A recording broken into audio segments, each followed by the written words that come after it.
तो आज हम हैं देवीकुंड सागर।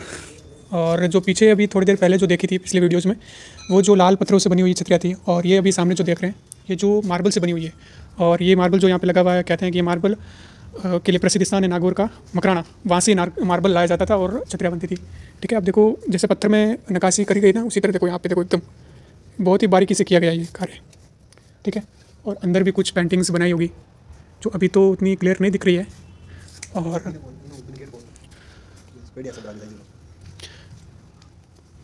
यहाँ से जितनी भी छतरियाँ हैं वो मार्बल की बनी हुई है। ठीक है, हाँ, ये वाली छतरी है राजकंवर जी।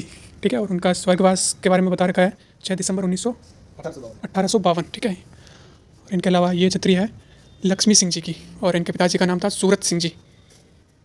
और ये है महाराजा सरदार सिंह जी। अब सरदार सिंह जी का नाम लेते हमारे दिमाग में आती है 1857 की क्रांति। 1857 की क्रांति के समय यही बीकानेर के महाराजा थे जिन्होंने अंग्रेजों का साथ दिया था। ठीक है, यह है महाराजा सरदार सिंह की छतरी। ये देखिए बहुत ही अच्छी, देखो अंदर से देखो नक्काशी देखिए आप, अगर आपको थोड़ी विजिबल हो रही है तो देखिए। ठीक है, ये जो दिख रहा है ना आपको, ये एकदम पत्थर पे उकेरा गया है।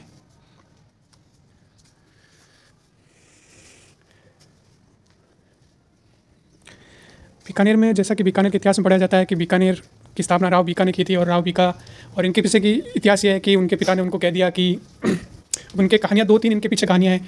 पहली कहानी ये है कि एक बार राव बीका जी दरबार में लेट आए थे। ठीक है, तो राव जो थे जोधा जी, उन्होंने कह दिया कि तो मतलब उनको कुछ व्यंग्य उनको कस दिया। तो फिर उनको, ये है महाराजा डूंगर सिंह जी की। ठीक है, महाराजा डूंगर सिंह जी, जिनके नाम पर डूंगर कॉलेज है हमारे बीकानेर में। ठीक है, और डूंगर सिंह जी से एक और बात जुड़ी हुई है। हमारे बीकानेर जो भुजिया की शुरुआत है वो भी डूंगर सिंह जी के शासनकाल में ही शुरू हुई थी। और ये महाराजा डूंगर सिंह जी की छतरी यहाँ पर पूरी।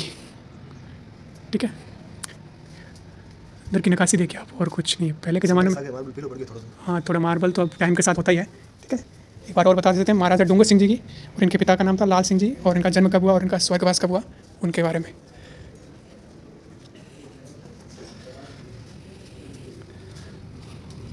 और ये है महाराजा लाल सिंह जी की छतरी, जिनके नाम पर बीकानेर में लालगढ़ पैलेस जो बना हुआ है, ये उनकी छतरी है।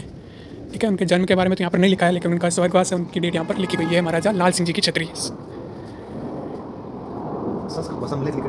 हाँ देखो, अब ऊपर मना कर रखा है, लेकिन उस टाइम की जो लैंग्वेज थी संस्कृत, पूरा देखो दिख रहा। ठीक है, मतलब उनकी क्या प्राप्ति उपलब्धियाँ जो भी थी वो मतलब ऐसे पत्रों पर ही लिखा जाता था सब कुछ।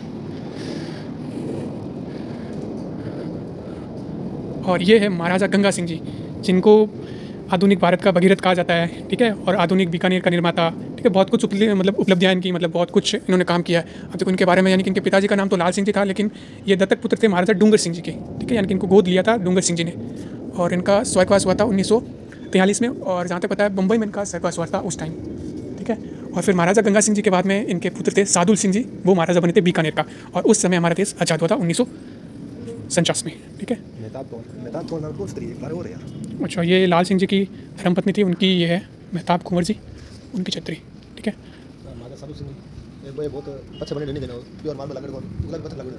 ये है महाराजा सादुल सिंह जी। ठीक है, जो थे महाराजा गंगा सिंह जी के पुत्र। ये देखिए, ये छतरी और उससे अलग है। ठीक है, क्योंकि ये बाद में ना सबसे अंत में सोसाइटी बनाया गया होगा, तो ये।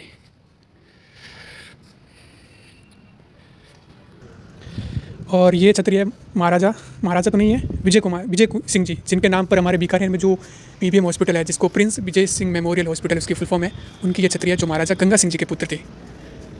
ठीक है, और ये है महाराजा नरेंद्र सिंह जी की छतरी।